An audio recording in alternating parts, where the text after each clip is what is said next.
সকালে রাগের উপর আর একটু রবীন্দ্রসঙ্গীতের জন্য সীমা ছিল, খোকনদা বলে যে সীমা খুব ভালো গায়, সীমা গাইবে।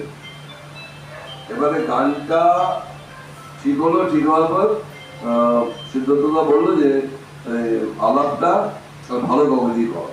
আমার তখন দেবজিতের কথা মনে পড়তো, দেবজিৎ ক্লাসিক্যালটা খুব ভালো গায়।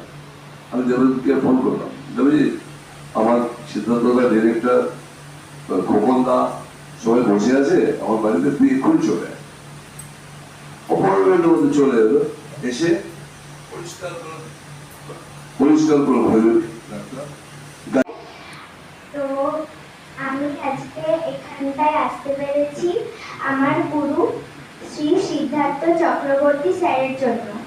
এইখানে একটা আমি শর্ট ফিল্ম করেছি, যেটাতে পুরোটাই আমার গুরু শ্রী সিদ্ধার্থ চক্রবর্তী স্যার করেছে।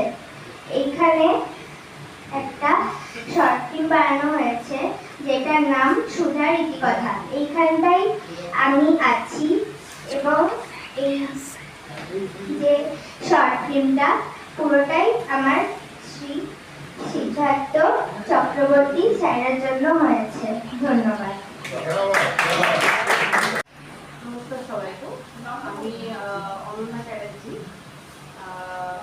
বিজয়দা খোকনদার সাথে অনেক দিনের পরিচয় আমার, মোটামুটি মানে একদম ফ্যামিলি মেম্বারের মতো পরিচয়, এর আমার যাওয়া আসা সমস্ত সব কিছু। দেখা যায় নেক্সট ফিল্ম কি আসছে কি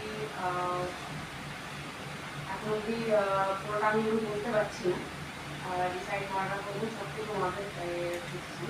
বাট আমাকে যেটা বলবে আমি সেটা মানে করতে রাখি, কারণ ওরা অ্যাজ এ গার্জেন আমি জানি আমার খুব ভালোই হয়েছে। আর বাকি সবাইকে তো আমি বেশিরভাগের একটা পুরুষই চিনি না, আজকে হয়তো পরিচয় হয়েছে। বাট এই দিকে চিনি খুব আমার কাছে ভালো লেগেছে, মানে আমরা একটা ফ্যামিলি মেম্বারের মতো, খুব ভালো লাগে আমার। দেখা যাক নেক্সট কি